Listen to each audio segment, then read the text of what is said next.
¿Qué tal? Buenos días. Soy el doctor Gregorio Viramontes Trejo, médico radiólogo intervencionista, egresado del Hospital General de México. Actualmente ejerzo en Cancún. Agradezco la invitación del Colegio Mexicano de Radiólogos, Intervencionismo y Terapia Endovascular para la participación en este congreso.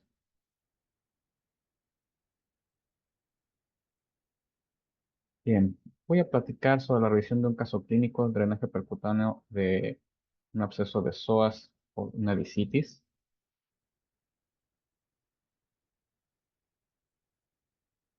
Bien, a mí me hablan para comentarme el caso de un paciente con un absceso en el psoas secundario a una licitis. Eh, el paciente ingresó con hemiparesia de miembros inferiores, con dolor lumbar. Se le realiza esta resonancia magnética, donde se puede observar la presencia de la colección. Estaba buscando el láser en el psoas del lado izquierdo. Tenemos la franca simetría y la afectación del disco en el espacio entre L4 y L5. A él, prácticamente un año antes, se había estudiado por una probabilicitis. Aquí vemos la resonancia de ese momento y le realizamos una biopsia del disco intervertebral con resultado de proceso inflamatorio sin haber logrado determinar el agente infeccioso. No se pudo aislar bacteria, también se estudió la posibilidad de que fuera tuberculosa, sin embargo, no se logró determinar el origen. El paciente recibió antibioticoterapia empírica en ese momento, mejorando, fue dado de alta y con recomendaciones clínico-dietéticas. Él tiene un rancho de caballos y continuó cabalgando a pesar del antecedente de la enfermedad discal que había tenido. Por lo que unos meses después ingresa con el cuadro previamente comentado, con la hemiparesia y el dolor lumbar severo y el absceso.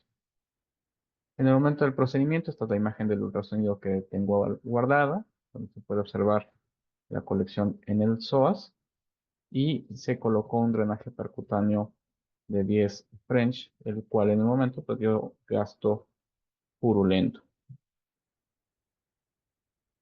2 días después me notifican que el paciente está en un mal estado general, que empezó con falla renal, continuó las septicemias. En el control se observa una segunda colección que se había extendido a la región femoral, que no estaba del todo bien comunicada con la del psoas, y se me preguntaba si era viable drenarlo. Pero bueno, entonces al ver el resto de la tomografía, vemos que existe el paso del catéter a través del colon. Menciono que cuando paso a ver al paciente al siguiente día, el paciente tiene el abdomen blando, depresible, indoloro. eh, no había evacuado durante algunos días y le habían dado algunos laxantes. Y posterior a la visita al siguiente día de la colocación, empezó a presentar peristalsis aumentada y comenzó a evacuar y a tener diarrea. ¿Ok? Aún después de estos eventos diarreicos y demás, nunca tuvo irritación peritoneal, aunque como ya comentaba, sí persistía el deterioro del paciente. Entonces, bueno, informo que sí es posible realizar en todo caso el drenaje de la segunda colección, pero que tenemos esta probable situación.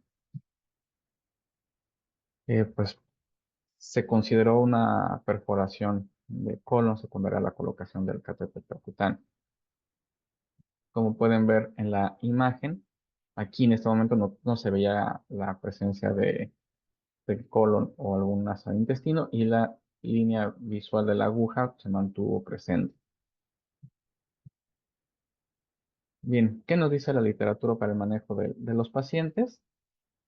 En estudios hechos en conejos, realmente se muestra que no existe fuga del intestino, ni peritonitis o abscesos, como tal por la colocación del catéter atravesando el intestino.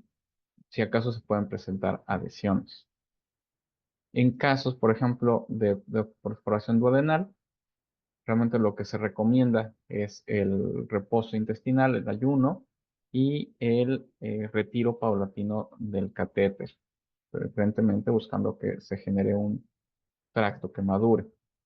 Tenemos el caso de una perforación de colon después del drenaje de una citis, donde el conteo pues, correspondía propiamente a la citis que se había intentado drenar, y igualmente ellos ahí tratan de hacer un manejo, digamos, pasivo. En este artículo donde hablan de las complicaciones del drenaje percutáneo, la recomendación es que si el paciente no tiene datos de irritación peritoneal, se puede manejar eh, de manera pasiva con el ayuno, el soporte, la antibiótico terapia, obviamente solucionar el foco infeccioso que se trataba de solucionar con el catéter y esperar la maduración del tracto. Ellos recomiendan colocar una guía, hacer un fistulograma, confirmar que está bien maduro el tracto, para entonces retirar el catéter. En el momento está un poco una idea que pensaba, bueno, retirar el catéter, dejarlo en el espacio entre el catéter y el músculo para colectar lo que pudiera fugar y tener esta fístula, digamos, en control hasta solucionar el, el gasto y bueno, y que la fístula sellara. Sin embargo, bueno, por la presencia de la segunda colección, el estadio del paciente y el riesgo que se había informado de la probable perforación, se decidió que el paciente fuera a quirófano. Estas son las fotografías de quirófano. Ok, comienza poco a poco a realizar la disección y aquí finalmente se observa cómo está el colon y el catéter entrando en la serosa, ¿ok? Pero no perforó propiamente el colon. Entonces el catéter pasó a través de la capa serosa, obviamente en un bordecito porque estaba en el momento de la punción colapsado, y por eso aquí vemos en la imagen que el catéter se encuentra moldeado con esta curvatura, pero ya se encuentra dentro de la serosa, pero no propiamente dentro del intestino, lo cual obviamente fue un motivo de gran alegría. En el análisis retrospectivo de qué se pudo haber hecho diferente, qué fue lo que pudo haber favorecido esto, esta es la sala donde se realizó el procedimiento. Eh, el paciente ingresó en esta misma disposición. Si ustedes se ubican, la punción fue del lado izquierdo. La vean que la sala es un poco alta, ven más o menos la altura de mis hombros. El paciente era un paciente obeso, entonces el abdomen más o menos llegaba a este nivel, que se ven con el puntero láser. Y entonces ver el costado izquierdo implicaba un movimiento bastante eh, grande de mi parte. Ujú. Y que esto provocó que el catéter, aunque yo tratara de ponerlo muy lateral, entre la complexión del paciente y mi posición más la altura de la mesa, el catéter pues quedó prácticamente sobre línea axilar, línea clavicular externa. ¿Ok? Aquí pueden ver la línea que se siguió en principio en el momento de la colocación. ¿Ok? Y que lo ideal pues hubiera sido una función más lateral. Entonces, definitivamente el asunto debió haber estado en cuando ingresó el paciente, haberlo colocado en esta disposición, ya que la sala no se puede rotar de otra manera, para yo quedar del lado de la lesión y que entonces la función de manera natural hubiera podido ser realizada eh, más lateral. Si hubiera ocurrido la perforación y el paciente estuviera completamente estable, sin datos de irritación peritoneal, como fue el caso, eso pudo haberse realizado.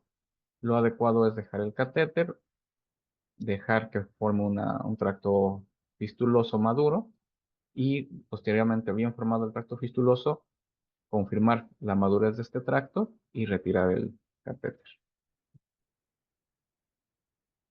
Bien, agradezco la invitación a participar en este congreso.